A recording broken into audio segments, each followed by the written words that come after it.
é muito comum você se deparar com empresas clandestinas fazendo a extensão dos seus circuitos dos mas postos nesse caso, Sérgio, nesse caso, vocês conseguem identificar isso na hora que estão fazendo a fiscalização. Olha, esse cabo aqui não tem autorização para estar aqui. Quando nós identificamos uma ocupação irregular, a orientação é vá à delegacia, faz o boletim de ocorrência. Não pode arrancar porque não pode acessar. E mesmo clandestino, vocês não podem tirar esse fio? Não posso. Nós não temos a autorização de retirar o circuito. Mas quem é que pode autorizar?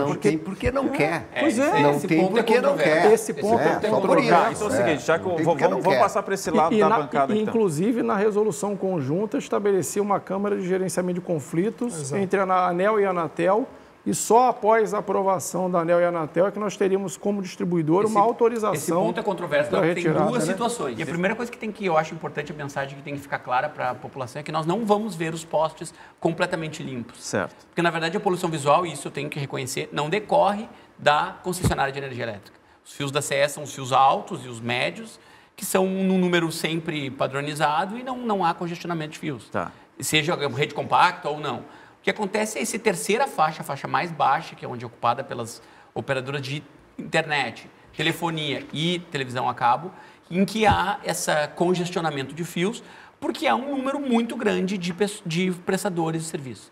Então, na verdade... E há uma troca de tecnologia também, né? Exatamente. Circuitos antigos que são modernizados e não são retirados os antigos. Esse ponto, né? eu sou mais otimista que a gente consiga resolver, que é aqueles cabos metálicos, inclusive, que eram objeto de furto, porque há um plano bem consistente, me parece, as 4 operadoras principais, que é Oi, Vivo, TIM e Claro, que são as sucessoras das antigas telefonias, telefônicas, CRT, GVT, enfim. Essas tinham os cabos metálicos, que eram os cabos que eram utilizados antes para telefonia na tecnologia antiga e ainda até são utilizados hoje para alguma coisa para a internet. Esses cabos têm que ser retirados ou substituídos por um de fibra ótica.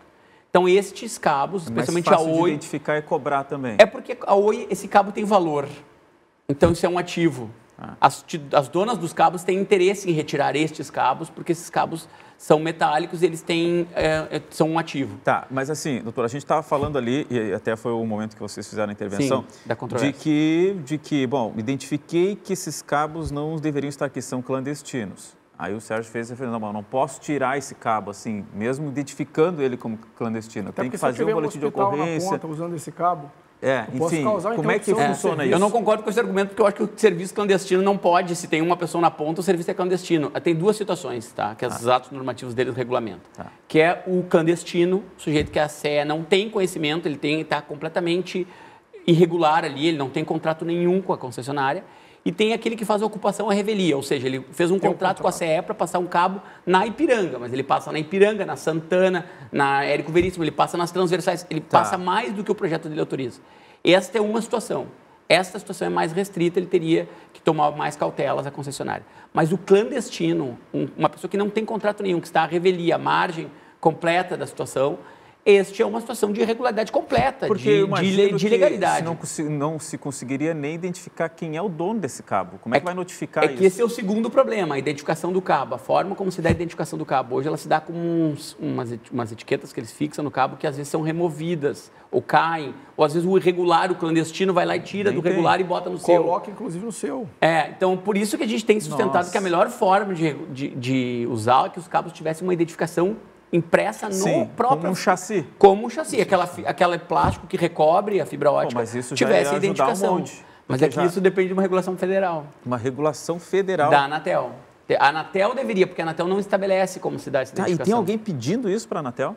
Esse assunto foi muito tempo discutido na Anatel, porque é uma regulamentação conjunta, porque o poste é regulado pela ANEEL, mas esses usuários são regulados pela Anatel. Certo. Então, havia a regulação... ANEEL, que é energia elétrica, e a Anatel Telecomunicações. Tá. Então, há 2 resoluções conjuntas dessas 2 agências reguladoras federais que tratam alguns pontos, mas havia um avanço para fazer uma regulamentação mais precisa, que se criaria um agente que administraria esses espaços, mas isso, como pressupõe a aprovação de ambas, de uma e de outra, acabou não avançando e não... Mas, doutor, isso é uma coisa que vem há muito tempo. Há mais de 10 anos, eu acho. Há mais de 10 anos, até mais, e é uma coisa que não se determina como vai ser efetivamente. E nisso fica esse emaranhado que a gente está encontrando por aqui. E realmente eu concordo com o que o senhor está colocando, que O clandestino está previsto na norma. Isso é uma das coisas que está previsto. Está na norma lá o clandestino. E o arrevelia tem essa diferença aí. Dificilmente algum hospital vai ser atendido por um cabo clandestino. Pode estar a revelia, que tem essa diferença contratual ou não, entendeu? Eu também acho. Agora, a questão de organização também desse espaço como um todo, não vai se resolver em um mês, em 6 meses, porque isso é um histórico de 30 anos até agora. São 30 anos criando uma infraestrutura para conectar Porto Alegre inteiro, o Rio Grande do Sul inteiro, o Brasil inteiro. E não tem como se resolver esse problema em um ano. Até porque mas o problema é que a situação piorou muito nos últimos tempos. Fala um pouco, doutor Filho, agora a palavra é sua. Vai. Muito obrigado. Tá, então, o que eu gostaria de falar? Né, que eu acho que esse programa serve especialmente para esclarecer as pessoas. Né? Então, primeiro, esse problema dos fios, na visão do município de Porto Alegre, é da responsabilidade da CE. Por quê? Como foi falado aqui, simples, é da CE os postes. A CE que administra os postes. Ela que tem o controle. Ela que pode agir principalmente. Na sua introdução, Léo, falaste que o mutirão que foi realizado foi interrompido. Esse mutirão que tu te referiu era um mutirão que o município estava fazendo, né? Numa situação quase que desespero do gestor da cidade por conta do que ele estava vendo. E ele pediu para a Secretaria de Serviços Urbanos façam alguma coisa, né? E foi feito esse mutirão, só que o que acontece? Primeiro, o município não tem essa expertise, não tem essa obrigação legal e não tem essa responsabilidade. Então, o novo secretário, agora, que assumiu, disse assim, olha, peraí, né, não vou colocar os meus funcionários para fazer isso, porque eles não têm qualificação técnica para tanto, né? Se for, né, realmente, né, uma decisão de gestão, nós vamos contratar uma empresa, né, que tenha a expertise necessária para trabalhar nisso, tá? Agora, é claro que não é só da CE. A responsabilidade evidente das operadoras de telefonia celular, né? Isso porque é delas os fios, né? Então elas não podem se esquivar. E é claro que o agir delas causa dificuldade, né? Porque elas dizem que os fios delas estão todos certos, estão todos corretos, que o problema são os clandestinos, né? E daí sim, como tu falaste, é a questão do jogo de empurra, né? E não se resolve, tá? Nós entramos com a ação, né? Justamente por quê?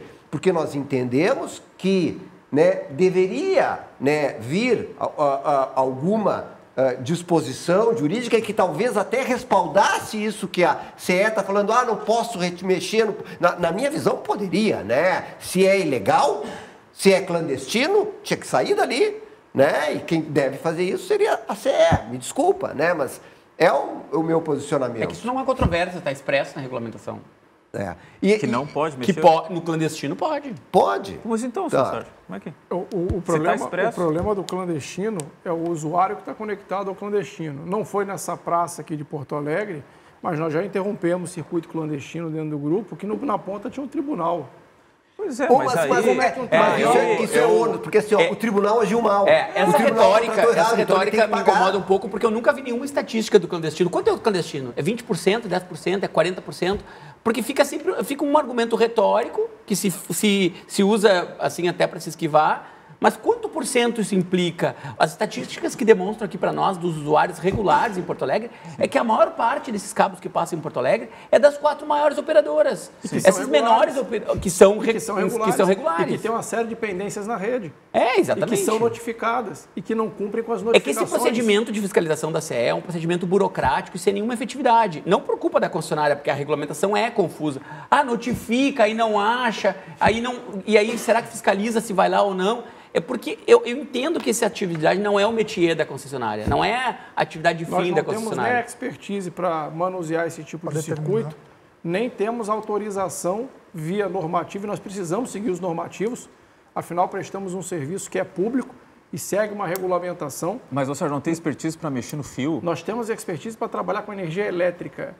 Nós não temos expertise para trabalhar com sistemas de comunicação. O fio de telefone vamos dizer assim, é um fio com menos risco. Mais simples, né? Então, isso, o que pode o mais, pode o menos. Isso é uma regra do direito. E voltando ao que o doutor Felipe trouxe, a gente sempre leva para a discussão com o clandestino, e a gente tem estatística, pode trazer os dados dos clandestinos, fazendo inclusive aqui imersões pinhárias para identificar quem é clandestino e quem não é, mas as notificações que são emitidas pela CE para aqueles acessantes que são regulares, que têm contrato, se cumpridas, elas já organizariam bastante o uso e ocupação. Mas como é que tu sabe que ele é clandestino se ele não tem identificação? Eu só notifico... Não, vamos dizer, tu encontra um cabo sem identificação, que pode ter caído, pode ser que seja completamente irregular e caiu a identificação. Pode ser, inclusive, mas e como é que tu sabe a diferença? A gente tem acesso aos projetos, nós temos a rede toda que é autorizada, georreferenciada.